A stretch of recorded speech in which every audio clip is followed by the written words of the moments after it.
segment. Thanks for your time. We'll speak to you again soon. Bob Chapman coming up soon. Stay tuned. Baby, I'm gonna leave you.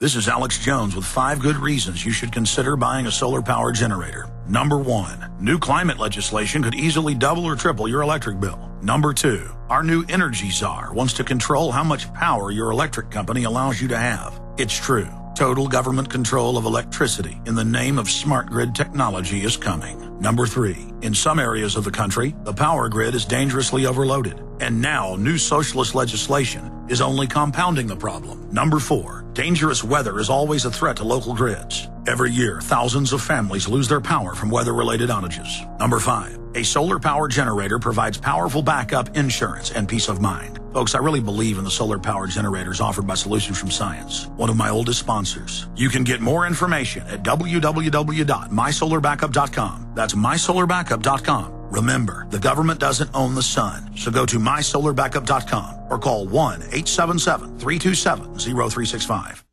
Alex told you the government announced recently that the recession is over. It ended on June of 2009. The millions of Americans unable to find work might not agree. Perhaps the recession ended for the bankers and government employees, but for the rest of us, things seem to be getting worse. Gold and silver haven't heard the news either. They've begun their long-expected journey to the moon. In addition to converting your shrinking dollars into gold and silver, you should consider a food savings account from eFoods Direct. They both make fabulous investments. Food is our greatest dependency, and we know it will be more precious than any financial resource. You and your family need food to survive a crisis, and you can't eat paper, stocks, or metals. Alex has been urging you to invest in delicious, easy-fix meals to enjoy now or save for long term. This will freeze the cost of your food while you can still afford it. Visit eFoodsDirect.com on the internet or call 800-409-5633. That's eFoodsDirect.com or 800-409-5633. A very wealthy U.S. citizen is predicting that in 2011, we will witness the most important day in America in more than 50 years. He says it will change everything about our lives. The way you shop, travel, invest, educate your children, and even how you take care of your health and your own family. Now, this man has made some outrageous predictions over the years. The crazy part is, he's usually right. You see, he predicted the collapse of GM, Fannie Mae, Freddie Mac, and America's biggest mall owner, General Growth Properties. In fact, Barron's called his work a dire prophecy. Recently, he created a video, which you can watch online for free, detailing his biggest and most important prediction yet. And it's a real eye-opener. I can't stress this enough. You should at least watch this free video online today. He explains everything you need to know, including simple steps you can take to protect yourself. You can find the video at www.endofamerica3.com. That's endofamerica, the number 3.com. Watch the free video at www.endofamerica3.com. That's endofamerica3.com. He's the T-Rex of political talk. Alex Jones on the GCN Radio Network. Welcome back to the Alex Jones Show Live. We're going to get Joe Seahusen of Liberty Guard back on next week to talk about yet another FOIA request that they've launched in the continuing backlash against Big Sis and the TSA. We're going to go to your calls for Bob Chapman at the bottom of the hour, who, of course, needs no introduction. He's the founder and editor of International Forecaster financial newsletter at internationalforecaster.com. The phone-in number is 800-259-9231. That's 800-259-9231. Bob, great to speak to you again. Good to have you back on the show today. Well, thank you very much. And as always, on Friday, I'm very happy to be here. Now, the IMF is out again repeating their call for the SDR to replace the dollar as this embryonic global reserve currency.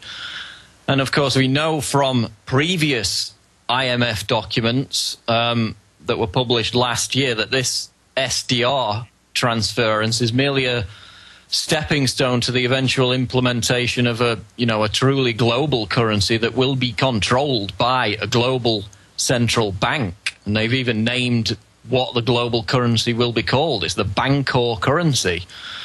Bob, given the fact that the global elite already have such a tight grip on the global economy, Why do they need this global currency? I think more than anything else, it's a control factor. If you go back to 1969, when the SDR was invented, so to speak, it came at a time when they tried to use it as a substitute for gold, and it turned out very badly. Gold ran up, and after 1971, it ran up some more, and then in 1978, the IMF sold gold, and so the SDR never got any headway, and I don't think it ever will. Under the rules, they cannot be gold-backed SDRs. And it's my personal opinion after these many years that there is no system that can work without gold backing. And the reason why is the temptation is so great that people are always going to print more money or create more credit than they should. And it's been shown over and over again. I was writing an article this morning for tomorrow's issue, and I talked about China. And if anybody has any experience with this, the Chinese do. I mean, they've been printing paper money, and I think they were the first ones to do it, for almost 1,000 years. And it was better than having iron or copper coins because the iron ones were really heavy. And so they have found that in using a currency without backing, it's always collapsed. And they know that very well, and so does all of these people like Bernanke and Greenspan and so on, who are, quote, financial experts, like myself. They believe that they can do it again, and it isn't going to happen. And, of course, it's going to happen. And so the SDR isn't going to work. The Banco isn't going to work. Keynesianism is not working. And it really is, after all these years of studying it, looking at it, Keynesianism is nothing more than corporatist economic fascism. And it's to underlyingly create monopolies that control governments. And the only thing that's going to work is either a conglomeration of currencies, maybe 5 or 10 or 20, put together.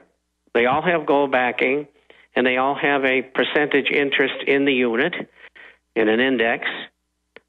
Or they could go back to the dollar after it's devalued, and they've written off their debt like all the other currencies would, that perhaps the dollar would be backed again, say, with 25% gold. And if that happened, it would work fine. August the 15th, 1971 was the year that this whole thing really started to come unglued. And there's no way back for them. The only thing they can do is back another currency with gold, whatever it is, and it's not going to be the SDR. Now, I mean, basically the SDR is a basket of currencies. You've got the dollar, the euro, the yen, the British pound. But now we're hearing calls to include the Chinese yuan in this basket of SDR currencies. Is this a move to kind of exalt China as the new global powerhouse while, you know, the U.S. empire fades? Yes, I think it is. And the Chinese problems are every bit as serious as America's problems. I mean, you go from province to province, inflation varies widely, but if you go to Guangdong and you decide to go shopping in Hong Kong, which is not too far away, you'll find that you'll save an average of about 35% in cost. So what is Chinese inflation? They say it's 5.25%, maybe 15, maybe 20%, but it all depends on what province you're in, and that's always been that way in China. What is American inflation? They say it's 1.5%. I say it's 6.75%. And QE1 and the stimulus, the first one, will take inflation to 14% this year, followed by QE2 and the stimulus 2 that you saw in the tax package, which I call the pork package. And where's that going to push it to? 20 or 30%? No, this is really serious. And it's the only way they can keep the system going. They don't have any choice. They can't raise interest rates, and they can't stop pumping money in. And, of course, when that happens, all of the currencies fall against gold and silver. And I know the other day Max was on, Max Kaiser was on with Alex, and he said the same thing.